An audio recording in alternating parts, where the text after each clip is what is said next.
Five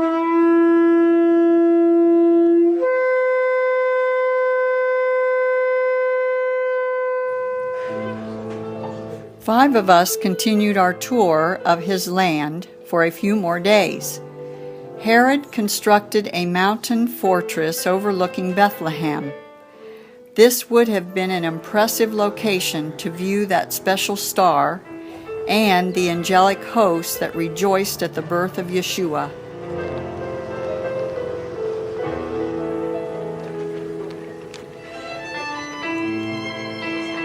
We walked through this Herodian fortress's tunnels and cisterns.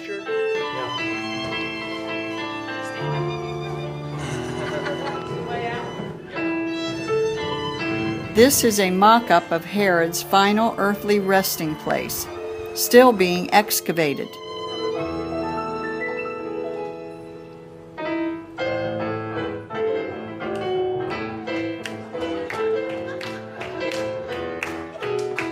From here, we went to the Bethlehem's Orthodox Church of the Nativity.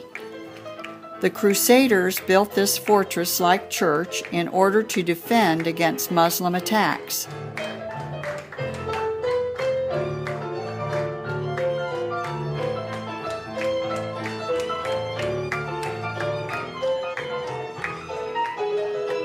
Our Bethlehem guide was able to quickly get us into the cave underneath, which is considered the Christ child's birth location.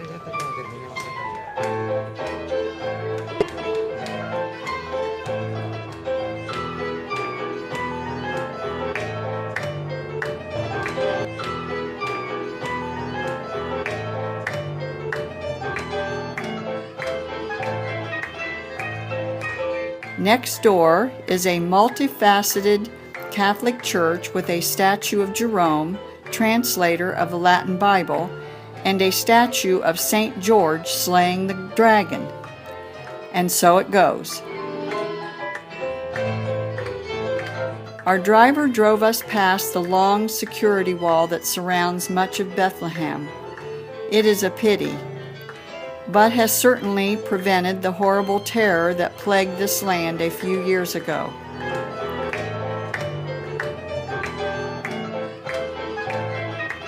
The modern road construction throughout Israel is quite impressive.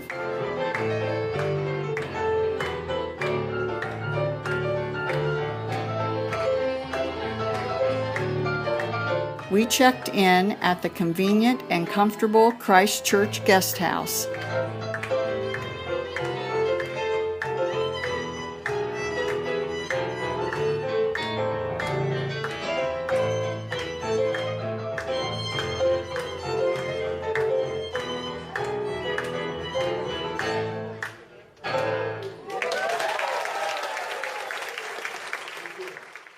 Then we settled in for a nice Friday evening Shabbat meal. Shabbat, Shabbat, Shabbat, Shalom, Shabbat, Shabbat, Shabbat, Shalom, Shabbat, Shalom, Shabbat, Shalom, Shabbat, Shalom, Shabbat, Shalom.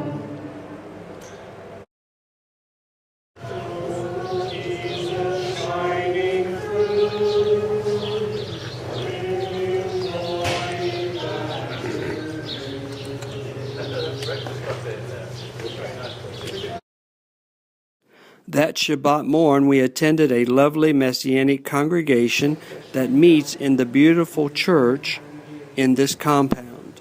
The church was completed and consecrated in 1849 and has survived all the wars up to the present. On Sundays, there is a spirit-filled Anglican service along with an Arabic service as well. The sponsor's original intent was to have a ministry to the Jews, and which continues to this day. On the walls. Walking the wall. Walking the wall. In the afternoon, we walked from Jaffa Gate to the New Gate.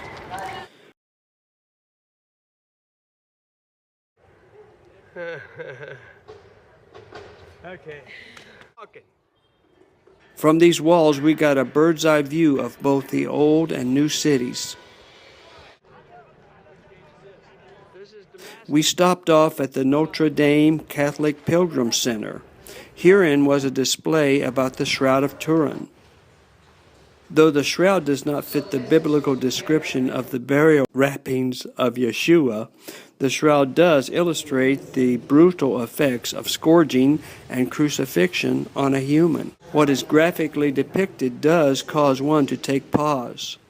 But we know that Yeshua's sufferings went infinitely beyond the physical pain.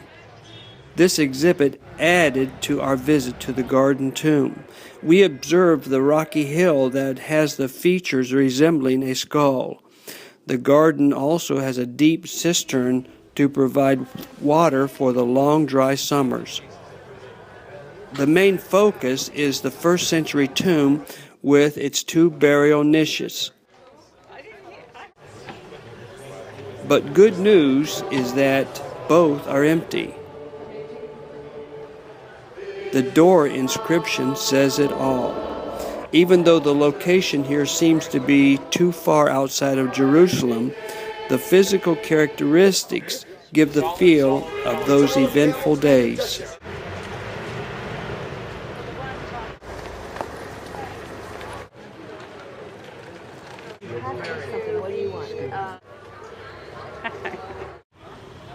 That evening we enjoyed an historical-themed light show with musical accompaniment in the Tower of David. Although pictures were not allowed, it was entertaining how well the images projected onto the rough stone walls.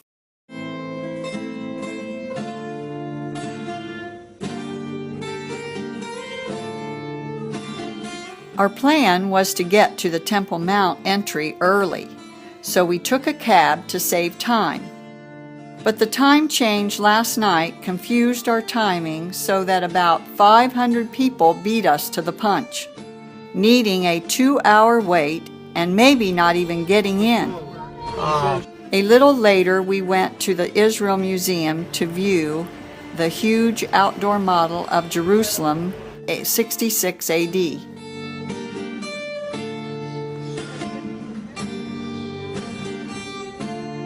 Nearby is the Shrine of the Book with a copy of the Isaiah scroll found in the caves at Qumran. Then we visited a special display of the many building projects of Herod, some of which we visited on this trip. Our timing worked out so well that we got to take a tour of the Knesset, heart of the Israeli government.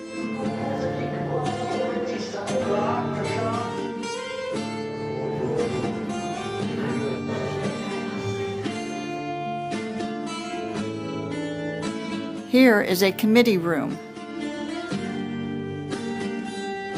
These tapestry paintings by Chagall hung in the State Reception Hall. And this is the main meeting chamber where policies are debated. Outside is the National Menorah, a gift of the British Labour Party in 1956.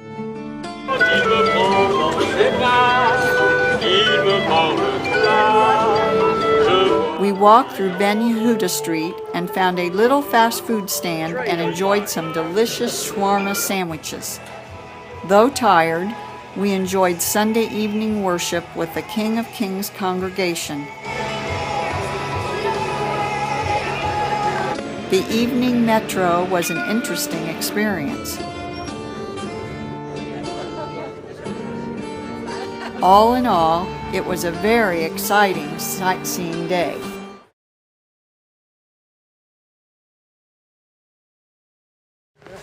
On our last full day in Israel, 2 of us tried again to visit the Temple Mount, and we're about 10th in line.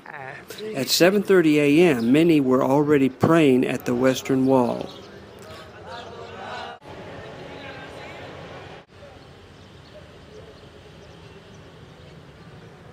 The Temple Mount is under Muslim control, so open displays of Jewish and Christian prayer are prevented there.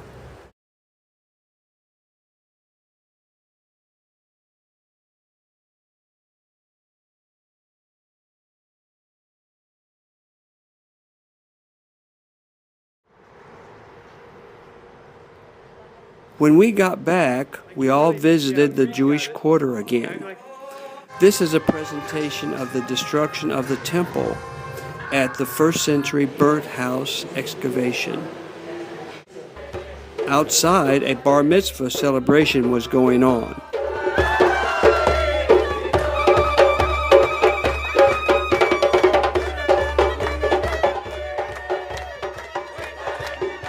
We walked along the Cardo Street of Byzantine Jerusalem, which runs left and right, but actually north and south in this Madaba mosaic reproduction. Close by is the Temple Institute, dedicated to preparing for the rebuilding of the temple.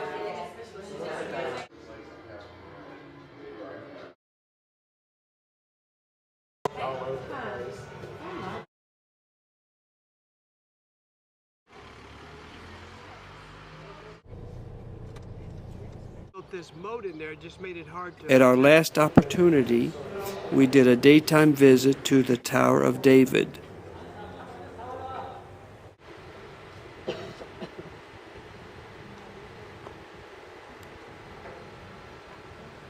From its tall ramparts, we took one last view of the old city of Jerusalem. What an amazing trip, filled with many historical and spiritual locations to ponder. Within the tower building is a visual display of Jerusalem's history. This looks real on the video.